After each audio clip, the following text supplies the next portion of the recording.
दोस्तों आप देख रहे हैं नवभारत टाइम्स ऑनलाइन। मैं हूं उपमा सिंह और आज मेरे साथ है इंडस्ट्री के कुछ 3 ऐसे नगीने यानी जूल्स जो ऑलरेडी थीव बनकर आपका दिल चुरा चुके हैं और अब लेकर आ रहे हैं अपनी नई फिल्म ज्वेल थीफ। निकिता दत्ता, कुणाल कपूर और जयदीप अहलावत, आप तीनों का बहुत बहुत स्वागत है नवभारत टाइम्स पे। Thank you. जयदीप, शुरुआत में आपसे करूंगी बिकॉज आपकी एक्टिंग के कायल तो सब हैं जी। इस फिल्म में आपकी डांस ने जो तहलका मचाया हुआ है कोई क्रेजी हो रहा है, किसी के लिए हीलिंग का काम भी कर रहा है। Oh, अच्छा। हाँ, मैंने अभी पोस्ट देखा कि I am healing by watching your dance. now I'll call myself Dr. Jaydeep Ahlawat. Jaideep Jackson. हमने देखा ट्रेलर लॉन्च के दौरान आप काफी हैरान थे, ये जो जिस तरह का ओवरवेलमिंग रिस्पांस आ रहा है, कैसे प्रोसेस कर नहीं, रहे मुझे सच में इतना ऐसा नहीं थे कि ये इतना बिल्कुल। ऐसा कुछ हो जाएगा, क्योंकि कोई हो जाता है, डांस करते हैं लोग, ऐसा स्क्रीन पे ऐसा नहीं है कि नहीं करते हैं। आपने काफी वक्त बाद हाँ, मे भी करियर शायद में बहुत ज्यादा सडनली आई रियलाइज कि बहुत ज्यादा सीरियस इमेज है मेरी एज एन एक्टर स्क्रीन पे। बट डांस अच्छा लग रहा है, बहुत अच्छा लग रहा है कि डांस से जो आपका रिश्ता है, थोड़ा बताएं। बता रहे थे कि बड़ी गुरचरी में नाचे हैं। नहीं बहुत हम नहीं, मैं प्रॉपर कॉम्पिटिशन्स में भी नाचा हूँ। कॉलेज कॉम्पिटिशन्स जो होते हैं उनमें भी करीबन 3 साल तक लगातार कम्पीट किया मैंने। जीते भी? जी, हरियाणा में रोहतक। नहीं, मतलब जीते भी कि सिर्फ कॉम्पिटिशन? बिल्कुल जीते हैं, बिल्कुल। फर्स्ट प्राइज, सेकंड प्राइज सब हुआ है। तो ये हैरानी, मतलब ऐसा है लोगों के लिए ऐसे। इसलिए जो पुराने लोग हैं उनके लिए कोई नई बात नहीं थी। कुणाल, आपसे मेरी लास्ट बात हुई थी आपकी लास्ट सीरीज के दौरान, जब आप बाबर आपने प्ले किया था। 4 साल हो गया उसको जी। क्यों इतना वक्त लगाते हैं आप? मन माफी मैं तो किरदार नहीं मिलते या? हाँ, अगर मेरा बस चलता तो मैं हर साल 2-3 बार तो दिखता, लेकिन जिस तरह का काम आप तलाश रहे होते हैं उस तरह का काम आता नहीं, तो फिर आपको लगता है कि बेहतर है कि ऐसा काम करने की बजाय जो आपको पसंद ना आए, उससे बेहतर है कि आप इंतज़ार करें कि जो काम आपको अच्छा लगता है वो आए। और उसी दौरान मैं स्क्रिप्ट्स भी लिख रहा था जी। स्क्रिप्ट एक राइटर्स रूम है जिसमें अलग अलग तरह की स्क्रिप्ट्स डेवलप की जा रही हैं। कुछ में मैं एक्टिंग करना चाहता हूँ, कुछ प्रोड्यूस करना चाहता हूँ। तो ऐसा नहीं है कि इंडस्ट्री या पिक्चरों से कनेक्शन जो है वो टूट गया है। शायद थोड़ी देर बाद दिख रहा हूँ, लेकिन इन्वॉल्वमेंट उतना ही है। और एक्टिंग के साथ भी वर्कशॉप्स चलती रहती हैं, चलता रहता है एक्टिंग के ऊपर। तो मैं बहुत काम करना चाहता हूँ, लेकिन उस तरह का काम कुछ एनालाइज मिलना आप भी करते चाहिए। होंगे बिकॉज कि क्यों ऐसा? बिकॉज आज तो हम इस दौर में हैं जहाँ पे टैलेंट की हम कह सकते हैं कि कद्र है। टैलेंट पर बात हो रही, जो पहले एक जो स्टार पावर की जो बात हो रही थी वो जी, थोड़ा सा ब्रेक जी। हो रहा है। एंड तो कहाँ पे आपको लगता है कि जो एक गैप, अगर मैं बोलूँ, जो आपकी ख्वाहिश है, बिकॉज आप ट्रेंड एक्टर हैं, ठीक है, इतना काम किया है, इतने चार्मिंग हैं, तो कहाँ आपको लगता है कि क्या चीज़ आप मिसिंग जरा है? बात कीजिए ना कुछ डायरेक्टर से मेरी तरफ से। नहीं, मैं वही कर रही हूँ। देखिए, ये एनालाइज करना बहुत मुश्किल है। कभी कभार क्या हुआ है कि मैं किसी पिक्चर का इंतज़ार कर रहा हूँ कि पिक्चर शुरू होगी, और उसकी वजह से कुछ और काम नहीं किया मैंने, और वो पिक्चर नहीं हुई। यहाँ अक्सर कभी ऐसे भी हो जाता है कि आप किसी पिक्चर को ख़त्म कर देते हैं, लेकिन वो उसको जिस तरह का रिलीज़ मिलना चाहिए वो मिलता नहीं, तो लोगों को लगता है कि आपने बहुत काम नहीं किया। कभी कभार होता है कि पिक्चर बन जाती है लेकिन रिलीज़ ही नहीं होती। तो बहुत सारी चीज़ें हैं जो आपके कंट्रोल में नहीं हैं। आप जैसे मैंने कहा, आप सिर्फ उसको एनालाइज करना बहुत मुश्किल है कि ऐसा क्यों होता है और क्यों नहीं होता। वो मैंने बहुत बार कोशिश की है, लेकिन इतने परम्यूटेशंस, कॉम्बिनेशंस हैं एक पिक्चरों के अंदर कि आप पिन पॉइंट नहीं कर सकते कि ये वजह है। बट लग गया था अगर वो जो राइटर्स रूम डेवलप करने का जो आपका आइडिया आया, वो उसके पीछे का जो थॉट था, एंड आपको लगता है कि ये बहुत ज़्यादा बढ़ना चाहिए? बिकॉज एवरीबडी सेज कि राइटिंग सबसे ज़्यादा जो इंडस्ट्री में जो भी फिल्में नहीं भी चल रही हैं। जयदीप, अगर आप भी अपना कुछ टेक देना चाहें इस बारे में। किस बारे में? Like he has developed a writer room, तो एंड अभी जिस तरह से थिएटर में फिल्मों का जो हम देख रहे हैं, बहुत सारे लोगों का ये मानना है कि नहीं, राइटर्स के लिए और ज़्यादा इसकी ज़रूरत है, मैं राइटर्स रूम डेवलप करने की, राइटर्स को स्ट्रेंथन करने की। जी, एक्चुअली मैंने पहली बार जब असिस्टेंट डायरेक्टर था तब तो लिख ही रहा था। मैं तो बहुत समय से लिखता आ रहा हूँ। पहली बार एक्चुअली जब पिक्चर लिखी थी, एक पिक्चर है लव शब्द चिकन खुराना, जो मैंने समीर और सुमित ने साथ में मिलकर लिखी थी, और वो हमारे पर्सनल एक्सपीरियंस से आई थी, क्योंकि हमें लगा था कि जो पंजाब को जिस तरह का पंजाब पिक्चरों में दिखाया जाता है वो हाँ उस तरह का हाँ पंजाब हमने नहीं देखा। हमने जो पंजाब देखा वो बहुत अलग है, और हम उस पंजाब को, उस तरह के लोगों को आगे अपने दिखाना। कैरेक्टर्स में लेके आने की कोशिश कर रहे थे। तो तब बहुत मज़ा आया था, क्योंकि आप ना सिर्फ एक पिक्चर में एक्टिंग कर रहे हैं लेकिन उससे शुरुआत से जुड़े हुए हैं। हम्म। तो वो प्रोसेस में मुझे बहुत मज़ा आया था, इसलिए मैंने सोचा कि अब जो बहुत सारी कहानियाँ मैं लिख चुका हूँ उनको स्क्रिप्ट्स में डेवलप करना चाहिए और उनको पिक्चरों में बनाना चाहिए। एंड निकिता, आपका जो जैसे ये लोग तो ये ज्वेल थीफ हैं, ये पकड़ रहे हैं विक्रम सिंह, आप बिल्कुल एकदम स्ले कर रही हैं स्क्रीन पे। Thank you. How was the experience, was the attracting point आपके लिए इस फिल्म के लिए? I think to be able to be given the opportunity to slay, as you rightly said, Okay. क्योंकि you know जो जैसा कि आप कह रहे हैं, सबसे ज़्यादा लोग मुझे यही फीडबैक दे रहे हैं कि we are not understanding what you're doing and you're just like out there. So I think मेरे लिए ये बहुत एक इंटरेस्टिंग बात है कि एक क्यूरोसिटी है मेरे कैरेक्टर को लेकर. Everybody wants to know what my character is doing and what I'm up to. And I think as an actor, for me, this is one of those moments where I've gotten to do something very different, because I've always played this sweet, innocent girl Yeah. in possibly, I think if I have to say, almost all films or shows that I've done. So it's interesting that you're getting a platform like Netflix, you're getting makers like Siddharth Anand who are giving you this entire space कि आप आइए और थोड़ा अपना slightly glamorous अवतार दिखाइए. जैसे हरियाणा में मोस्टली जैसे जो बच्चे होते हैं उनका इंक्लाइनेशन स्पोर्ट्स की तरफ होता है, रेसलिंग की तरफ यूजुअली होता है, बिकॉज सक्सेस स्टोरीज बहुत ज़्यादा हैं. आपकी जो मोहब्बत है वो सिनेमा से कैसे हुई? वो रेसलिंग भी करते हैं. नहीं, शुरुआती तो मेरा भी वही था, अगर देखा जाए तो फौज से, फौज से. स्पोर्ट्स का और फौज का थोड़ा है वहाँ ज़्यादा, और उसके आसपास एग्जाम्पल बहुत होते हैं, तो वो भी जी. है, वो भी एक बड़ी वजह है. पर मेरा लिटरेचर के साथ थोड़ा सा कभी से रहा है, थोड़ा सा झुकाव, बिकॉज ऑफ द डैड. और जब फौज नहीं हुआ तो फिर आई थिंक स्टेज ने थोड़ा सा अपनी तरफ खींच लिया. ऐसा नहीं है कि स्टेज पे ऐसा कई चढ़े नहीं थे, पर नाटक या प्लेस जो है वो नहीं करता था मैं पहले, बट वो बस होना था. मुझे लग रहा है कि वो अपने आप कुछ हुआ और स्टार्ट हुआ, जो कि, और फिर वहाँ से एक बार जब वो शुरू हुआ, फिर 2-2.5 साल लगातार नाटकों के मंचन में गया, और फिर there was no going back. Gangs of Wasseypur ने बहुत सारे मतलब आर्टिस्ट, जैसे एक सत्या है जिसने बहुत सारे जी. नगीने दिए हैं हमारे इंडस्ट्री को, वैसे गैंग्स ऑफ वासेपुर ने भी दिए. या कुछ शेयर करेंगे मेमोरी उसकी वासेपुर? जिसमें लगता है? या मुझे लगता है वो किसी को नहीं है, किसी को नहीं था ये अंदाजा कि ये फिल्म कुछ ऐसा करने वाली है.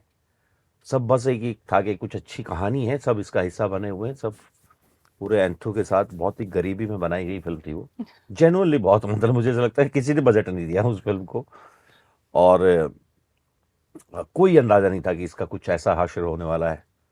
और जब वो रिलीज हुई तो suddenly within a week सबको समझ में आया कि ओह, ये थोड़ी ज़्यादा फट गई है.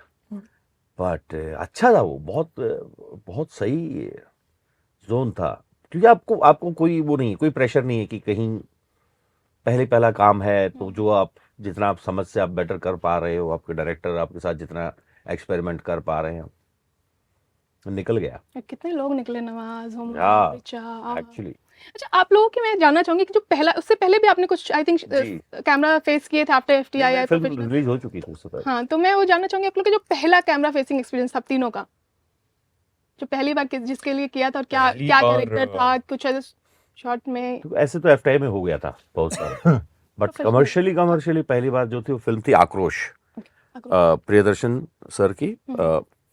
और वो बहुत डरावना था वो एक्सपीरियंस, क्योंकि आपको लगता है कि आप एकदम, पर जिस दिन तैयार सच में आप काम शुरू करते हो, थैंक गॉड वो बड़े खुले से पजामे पहने हुए थे, नहीं तो टांगे कांपती दिखाई देती.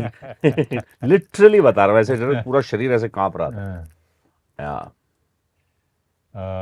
मेरे लिए मैंने एक पिक्चर की थी जो मेरी पहली पिक्चर है, मीनाक्षी, हुसैन साहब के साथ, और उसका जो मेरा पहला शॉट था वो एक गाना था, ये रिश्ता क्या कहलाता है. What a beautiful song. या ब्यूटीफुल सॉन्ग. तो मुझे बस चल के जाना था और मुड़ के ऐसे हीरो की तरह पीछे देखना था. So yeah, that was my first shot of the movies.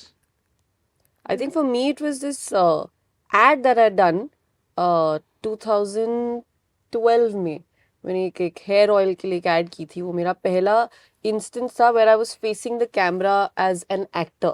उससे पहले of course you walked, I'd done Miss India, so वो सब चीज़ें अलग है. As an actor, first time I was on a set for this ad, and I mean मुझे सिर्फ और सिर्फ ब्यूटी शॉट्स देने थे उसमें.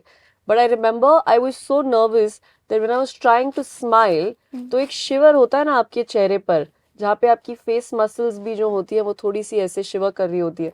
So my smile was also a little shivery like this because I was so scared. It was the first time in my life I was doing something like it. But I guess these are beautiful moments that you'll always remember in your life. And यदि मैंने जो एक चीज़ और notice की, सैफ और आपकी जो chemistry देखी स्टेज पे जो हमने देखा, जब अनाउंसमेंट हुआ था वहाँ पे भी जिस तरह की मस्ती एक नज़र आ रही थी बहुत छोटे टाइम में भी, या ट्रेलर लॉन्च के भी टाइम पे, मुझे अगर आप बताएं कि कैसी रही आप लोग की बॉन्डिंग भी, और क्या वो, biकॉज आप FTI से ट्रेन एक्टर हैं तो वो थोड़ा एक हाई रिगार्ड रखते हैं. जैसे करीना जाने के दौरान बहुत बता रही थी कि सैफ ने बोला था कि you have to pull your socks up because ये FTI से ट्रेन एक्टर्स हैं दोनों. खैर या तो आप उनसे पूछेगा तो बेटर है, पर मुझे लगता है रिगार्ड वो सबका करते हैं. ओके. चाहे वो आप एक्टर हो, टेक्नीशियंस हो, वो इस मामले में बहुत ही कमाल के इंसान है. और आई थिंक उनके साथ एक जो आप जिसकी आप बॉन्डिंग की बात कर रहे हैं उसका बड़ा हिस्सा या बड़ा श्रेय जो है उनको जाता है, because he is that kind of person जो बड़ा जल्दी आपको एक कंफर्ट जोन में लेके आते हैं. तो all thanks to him, because then once you feel कि अच्छा हाँ there's a space for you to come in, so yeah, thanks to him. It's nothing. And ये जो एक जो नया स्टारडम, जैसे जिस तरह से चेयर हो रहा था, जिस तरह से आपका नाम ऐसा स्क्रीन पे, आप कुछ दिखा भी रही थी, मैंने टर्न किया, मैं देख नहीं पाई, कुछ दिखा भी रहे थे प्ले कार्ड्स जो लाए थे ट्रेलर लॉन्च के टाइम पे. कितना बदलाव आप महसूस करते हैं या पाते हैं इस 15 साल की जो जर्नी है लगभग? नहीं जी, डेफिनेटली बदलाव तो है ही, वो चीज़ तो है, बट आप भी बदले हैं? मुझे लगता है मैं ऑलमोस्ट वैसा ही हूँ. ज़्यादा कुछ बदलाव है नहीं. मतलब जो लोग पहले से जानते हैं वो इस बात को बिल्कुल समझ जाएंगे कि हाँ अच्छा है, खुशी होती है जब कुछ अच्छा रिस्पॉन्स आता है चीज़ों को लेके. तो अब बेसिकली आप इस बात की खुशी महसूस करते हैं कि जो काम किसी ने इतने अच्छे से लिखा होगा, बनाया होगा, वो लोगों तक पहुंचता है, तो सबकी मेहनत को एक्चुअली एक फल मिलता है. चलिए फिल्म पे आते हैं, और चूंकि पैसों की बात है, हज़ारों करोड़ों की बात हो रही है, तो मैं आप तीनों से जानना चाहती हूँ आप लोग की पहली कमाई क्या थी? मेरी पहली कमाई was a cheque of 5,000 rupees. मैंने एक इंटर्नशिप की थी एक एड कंपनी में अपने कॉलेज के पहले साल के बाद. तो वो मुझे इंटर्नशिप का एक वो चेक मिला था जो मैंने इमीडिएटली गोवा जाकर उस हॉलिडे पर उड़ा दिए थे. But that was my first earning.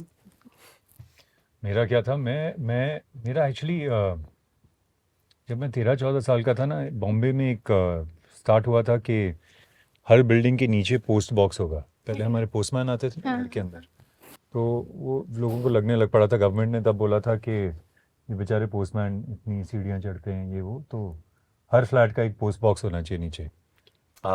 तो मैंने एक सोसाइटी को पोस्ट बॉक्स बेचे थे. अच्छा. क्योंकि मैं किसी को जानता था जो मैन्युफैक्चर कर रहा था, और अपने समर वेकेशन में जाके मैंने एक सोसाइटी में कुछ 20 पोस्ट बॉक्स बेचे थे. And that was my first job, business venture, my first business venture. I don't remember how much I got, but and I also don't remember what I did with the money. But I remember. Very अरे, fresh पहली memory कमाई तो of what बहुत I did with special the होती है money. वैसे. Yeah. मुझे लगता है मैंने अपने डैड को दे दिए होंगे, क्योंकि मैं उस तरह का बच्चा था कि आप रखिए और जब जरूरत पड़ेगी मैं ले लूंगा. Too nice, too nice. I didn't tell my parents also. I went to go to spend the money. मुझे जहाँ तक याद है मेरी मैं जब थिएटर करता था तो जो कॉलेज कॉम्पिटिशन्स होते हैं उनमें इफ़ यू डायरेक्ट दैम तो उसका एक पैसा कॉलेज आपको देता था. तो जब मैं कर रहा था तो मेरे जो गुरु थे वो कहीं और नाटक करवा रहे थे, कहीं और अपना वो कर रहे थे. तो he called me up there and like, तुम ये हरियाणवी नाटक तुम करवाओ और ये डांस तुम करवाओ. और एक हरियाणवी स्किट होती है, मतलब बेसिकली वो डांस, और मैं उनको असिस्ट करता था उनके नाटक में, तो उसका भी कुछ पेमेंट था। आई थिंक जब पूरा फेस्टिवल खत्म हुआ तो उसकी कुछ 50-60 हज़ार रुपए। ओह, That's a Really? lot of money for Jackpot. first income ever. Yeah. Wow. Sir, अच्छा कुणाल, जैसे हम बात कर रहे थे आपके के भी 4 साल का है, लेकिन आपने काफ़ी सारे जो आपके अपकमिंग प्रोजेक्ट्स हैं वो काफ़ी इंटरेस्टिंग है ना, जी, रामायण एंड तेलुगु में आप डेब्यू कर रहे हैं, जी, जी। कुछ जितना बात कर सकते हैं आप। जी, तेलुगु पिक्चर का नाम है विश्वम्बरा, और कुछ 3-4 हफ्ते में रिलीज़ होने वाली है एक्चुअली। उसका पहला गाना भी आ चुका है। एक्साइटिंग है पिक्चर, बहुत इंटरेस्टिंग स्टोरी है, और जिस तरह का पार्ट मैं प्ले कर रहा हूँ, मुझे लगता है ना तो मैंने ऑब्वियसली किया है, और ना तो मुझे लगता है कि मुझे कभी मौका मिलेगा करने का इसके बाद।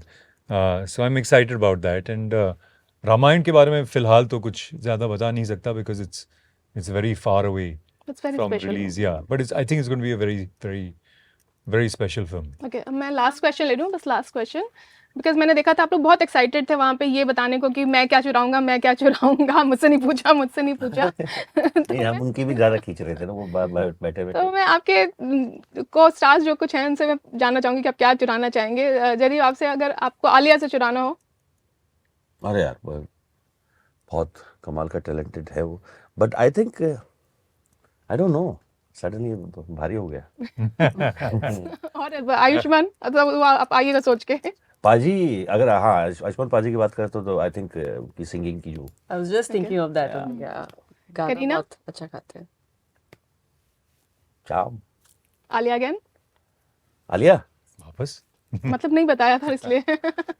क्या कह सकता हूँ। सोचिए अरे ना। हाँ, वो कह सकते हैं कि जैसे वो, मैं निकी को भी एक्चुअली निकी से भी कहने वाला था कि इनकी जो फ्रेशनेस है ना स्किन की, मुझे वो चाहिए।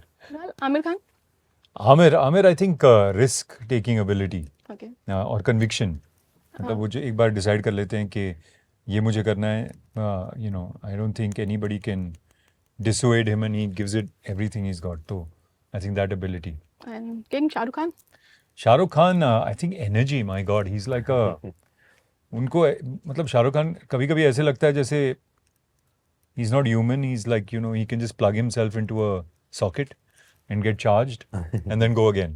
And Ranbir, Sorry? रणबीर क्या आपको Ranbir, I think I love the way Ranbir dances. Okay. I think he's Very effortless on Yeah, the and face. he's also somebody who makes dancing look like he's acting. It's not a step, you know. It's part of the story and it's part of the character. So he has this amazing ability to make it look very like a part of the story. It's not just steps, you know. And Nikita Shahid, film को star. I think his the quality that makes him look like a chocolate boy till date. He just refuses to get out of that bracket, irrespective of however old he gets. Manisha ji. Manisha ji would be, I mean, the diva she was back in the 90s. I wish I can be a diva like that. Okay, and Abhishek Bachchan. Abhishek Bachchan, again, we talk about Saif's wit. Abhishek's wit is, oh my Yeah. God. Yeah, I it's wish very I can funny. get that wit. That's the humor and wit I want. All the very best, lovely All right. Chatting to you all. Thank you. Thanks Thank so you. much. Thank you.